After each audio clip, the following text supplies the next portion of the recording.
ini. Oh, Boleh Pak? ada kantong. Kompres juga. Tarik Pak. Tarik. Ya. Oke. Bentar Pak. Nanti jatuh semua ini. Iya, sedikit aja Pak. Oke. Di ikatnya. Nah, inilah dia. Iya, Pak. Aromanya boleh.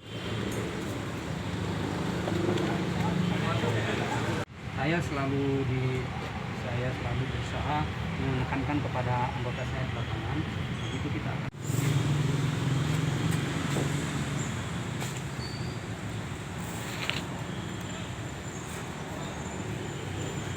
tetap menggunakan asas praduga tak bersalah. Kalau ini ternyata ada izinnya, Bahan atau ini perusahaan? itulah yang kita lakukan penyidikan, karena kan ini masih tadi pagi ya. Saya nanti minta dulu lah keterangan dari penyidiknya. Jadi saya malah Dapat apa nih? Jadi saya ingin ceritakan dulu ya kronologisnya. Saya sudah mengeluarkan surat untuk evaluasi tentang penyadapan getah pinus, yang intinya adalah untuk menghentikan kegiatan penyadapan getah pinus sementara di beberapa KPH yang telah memberikan izin baik itu berupa naskah kerjasama maupun izin yang sudah diterbitkan oleh pemerintah pusat berupa perhutanan sosial, kemasyarakatan, hutan rakyat dan sebagainya. Karena saya sudah mengeluarkan itu, berarti saya perintahkan juga kepada aparat saya di lapangan, yaitu kepala KPH, untuk melakukan evaluasi. Evaluasi ini adalah tujuannya untuk melihat penyadapan getah pinus itu apakah dilakukan sesuai dengan SOP yang ditetapkan oleh Perdirjen. Karena adanya surat tersebut, intinya saya juga tidak ingin adanya peredaran getah pinus yang tidak jelas dan tidak legal, gitu kan. Jadi harus dengan adanya surat tersebut, saya perintahkan aparat di lapangan evaluasi, kami di Dinas Kehutanan Provinsi melakukan pengawasan ini dalam hal artinya ada nggak masih peredaran getah pinus dari daerah ke tempat-tempat penerima di Kota Medan maupun di kota-kota tertentu. Berdasarkan informasi yang kami dapat dari masyarakat bahwa masih ada peredaran itu. Karena ada informasi tersebut, saya perintahkan kepada Kepala Bidang Linhut untuk melakukan upaya untuk pengawasan dengan melaksanakan patroli. Pertama bukan patroli, kita lakukan operasi intelijen ya. Iya Pak. Intelijen. Ada informasi dari masyarakat, dicek dulu kebenarannya. Begitu dicek kebenarannya, kita turunkan tim. 3 hari yang lalu saya turunkan tim, mulai dari hari kemarin ya. Ternyata Pak salah Pak, nggak dapat barangnya Pak, hilang. Tuh, baru tadi pagi tiba-tiba saya dapat informasi dari anggota saya, Pak kita tangkap 2 truk yang berisi getah pinus. Itulah.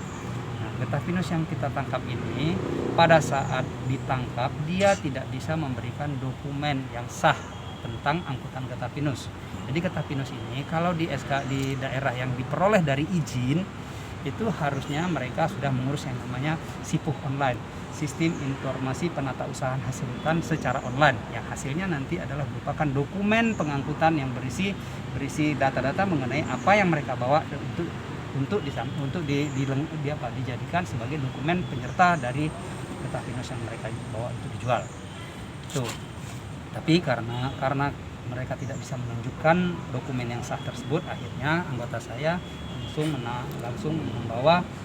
menahan 2 truk ini dan dibawa ke kantor Dinas Kehutanan untuk diperiksa.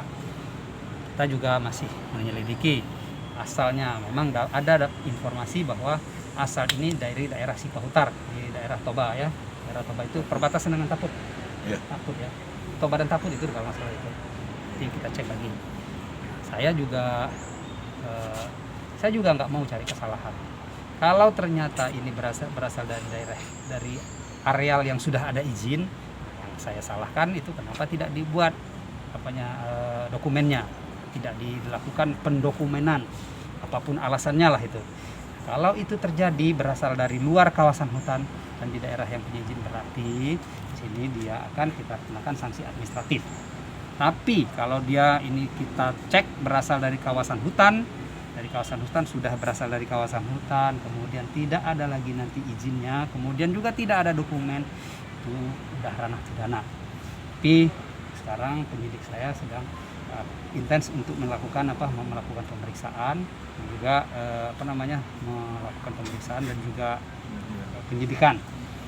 Nah, ini juga sejalan sih dengan dengan sebenarnya apa yang kami lakukan ini bukan untuk menghalangi masyarakat untuk mendapatkan data pinus untuk meningkatkan pendapatan, tidak, tapi kita ingin menertibkan.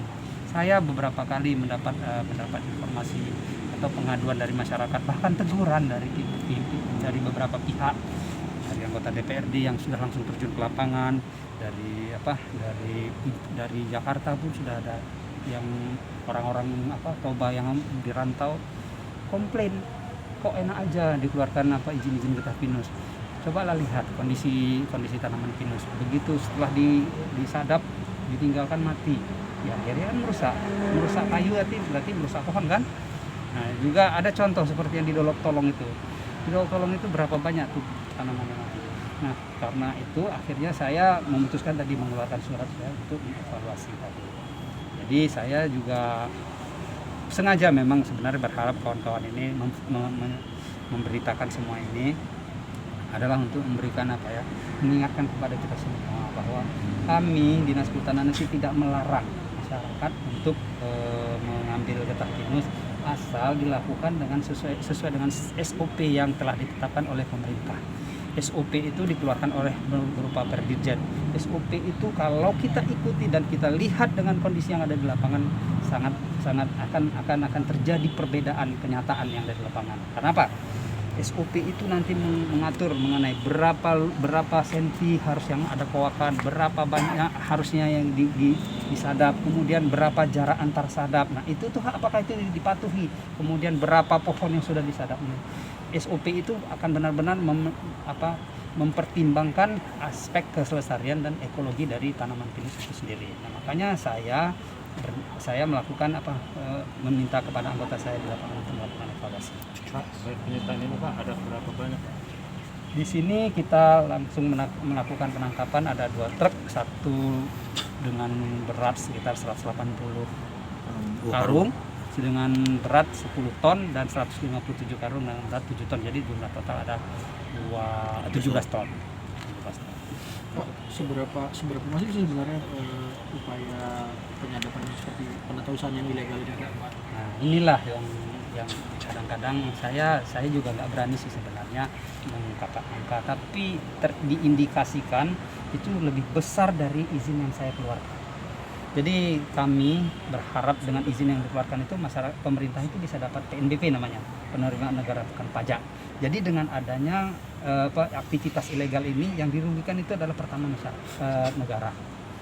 Negara dirugikan karena tidak diterimanya PNBP oleh negara. Di situ ada hak negara yang dihilangkan. Itu yang pertama. Yang kedua, dengan peredaran ilegal ini kita kan nggak tahu mereka tuh ngambilnya dari mana dan cara mereka mengambil bagaimana. Itu apa? Pohon pinusnya itu sendiri. Sejauh ini ada berapa izin ya, Pak? Saya ada berapa? Lebih kisarannya. Kalau itu mungkin dari data lah nanti ya. Karena ada di beberapa daerah ada rata-rata misalnya di Hembangan Sundutan misalnya ada di situ ada NKK 15 misalnya. Kemudian ada izinnya mungkin 4 atau 5. Izin itu berupa perhutanan sosial, berupa hutan kemasyarakatan, hutan desa maupun hutan tanaman rakyat. Kalau NKK itu adalah kerjasama antara 100 mungkin 200. Kalau izin yang sudah dikeluarkan di Provinsi Sumatera Utara ini perhutanan sosial itu sekitar 214, tapi tidak semuanya komoditasnya getah pinus. Gitu. Getah pinus sendiri untuk apa ya, Pak? Pak, tersangkanya ada berapa Pak tadi? Tadi yang kita amankan sekarang 2 orang supir dan 1 orang kernet. Itu ada kita serahkan ke Polda atau kemana tuh Pak? Kita proses dulu, kan kita punya penyidik. Ya, PPNS kita punya. Kan kalau kita punya, kita proses dulu. Kalau ternyata terbukti Pak? Kalau ternyata terbukti, kita akan lanjutkan. Kita usahakan jadi P21 sebagaimana yang sudah kita lakukan pada kasus-kasus sebelumnya yang kita tangani. Tadi apa pertanyaannya? Getah pinus ini biasanya digunakan untuk apa? Getah pinus ini adalah bahan untuk pembuatan terpentin. Kemudian cat. Kemudian Farnis ya? Pernis. Nah, pernis ya. Farmasi Pak? Farmasi. Betul, Pak. Sabun, kosmetik. Dan sekarang harganya cukup menggembirakan sih sebenarnya kalau untuk kesejahteraan masyarakat. kisarannya antara 17 sampai 19.000 sekarang ya, saya nggak tahu itu. Sekilo? Iya, sekilo. Pak, ini kan diangkut pakai